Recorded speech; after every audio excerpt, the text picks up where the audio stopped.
Most of us see climate change as something that is likely to happen in the future. The IPCC report talks about the fact that the world will hit 1.5 degrees by 2030.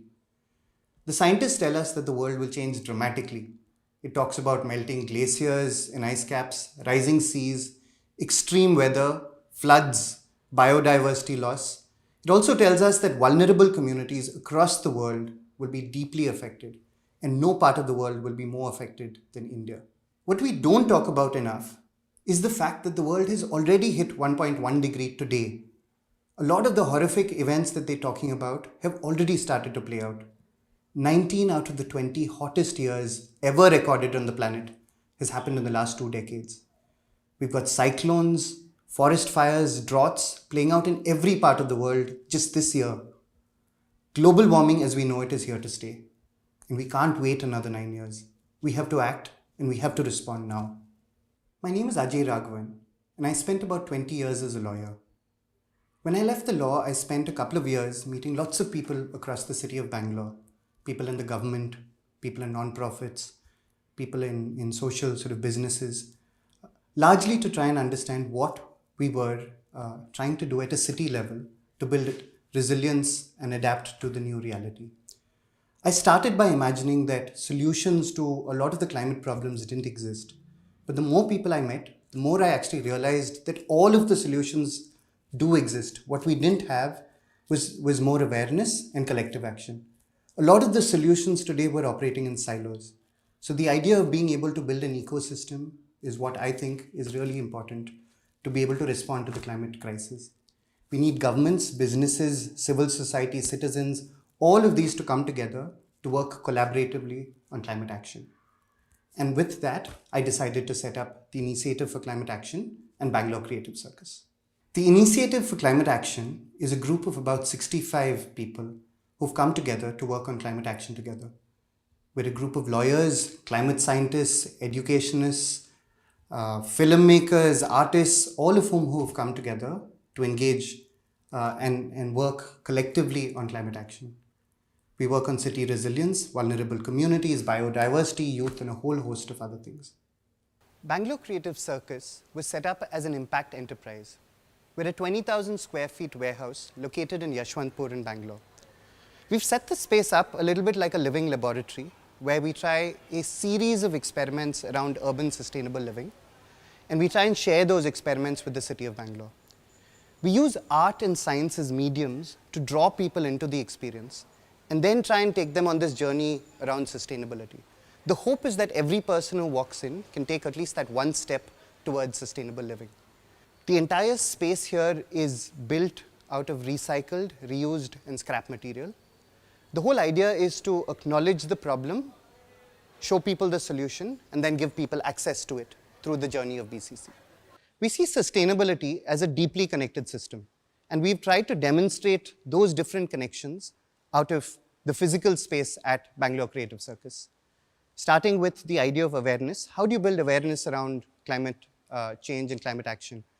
So we've set up the space like a museum where people can actually interact with the space, get to understand what the problem is, but also get to understand where the solution is. The idea is also to do a whole bunch of things around education, get people to come and interact within the space. And to allow for that to happen, we've actually built out a large event space within the larger sort of construct of the space where we'd like to do farmers markets, we'd like to do events when people can come together and connect. We'd like to do a whole different bunch of sessions and workshops within the space. We're also trying to see the space as a community space where we're trying to engage with the ward that we're in and try and ensure that the ecosystem, not just within the space, but also the ecosystem beyond the space starts to thrive. And in that spirit, we're trying to sort of map the ward and work with different communities across the local ecosystem and do a whole bunch of different things. We also see our space as a space that is interested in well-being, and in that spirit, we intend to run a whole series of different things around well-being and wellness, including yoga and exercise and fitness and lifestyle within the space. Technology is also a really important part of the space. We see technology from an efficiency improvement perspective, but also a way to sort of rediscover and innovate and create new methods of being able to work with the planet efficiently. We're also very interested in mobility. We're trying to work with last mile service providers all the way from the metro station that's around the corner and sort of work with the city around public transport.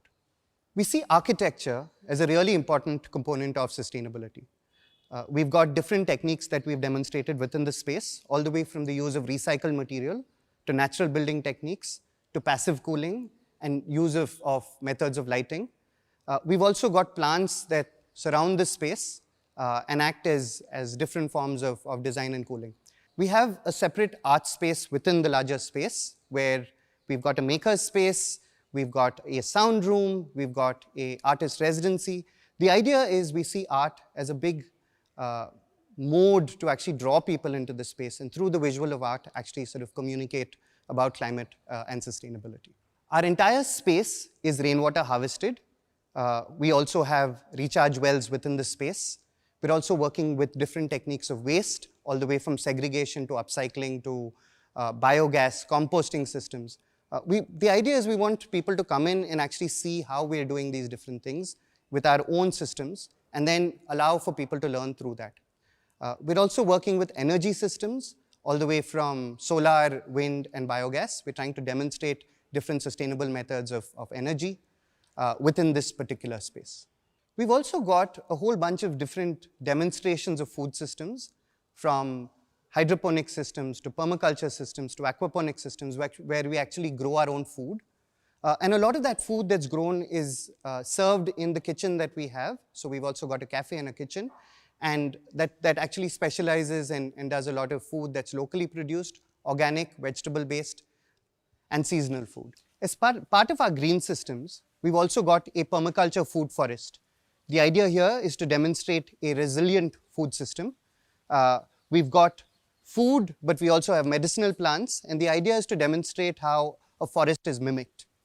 As part of the many fun things we're doing at the space, we also have a little demo lake within the permaculture garden. The idea is the grey water that comes out of our bathroom is filtered through a natural filtering system and eventually ends up within a passageway that demonstrates a forest, a village, and eventually the city of Bangalore before it ends up in the lake. The idea is to use natural plants to clean this lake and demonstrate how we can build these systems even at city scale. What we have here is an aquaponic system. This space used to be an old steel factory, and all of this used to be concrete. When we dug up the concrete, we actually discovered these big rocks that we've now used to construct the office block. But we also discovered an old factory tank in which we now have fish, and the excrete from the fish is sent into our algae tanks. The algae converts the ammonia into nitrates that's then fed into our food beds, and the plants then use that as fertilizer. The remaining nutrients from the flower bed is then sort of sent back into our tanks and becomes food for the fish. So this demonstrates a closed loop system. And the idea at some point is for us to also work with farmers and demonstrate all of these different green systems that we have at our space. This is the Circus Canteen, our farm-to-table restaurant. A lot of the food that is featured in the restaurant actually comes from our facility. The entire space has been made out of recycled material.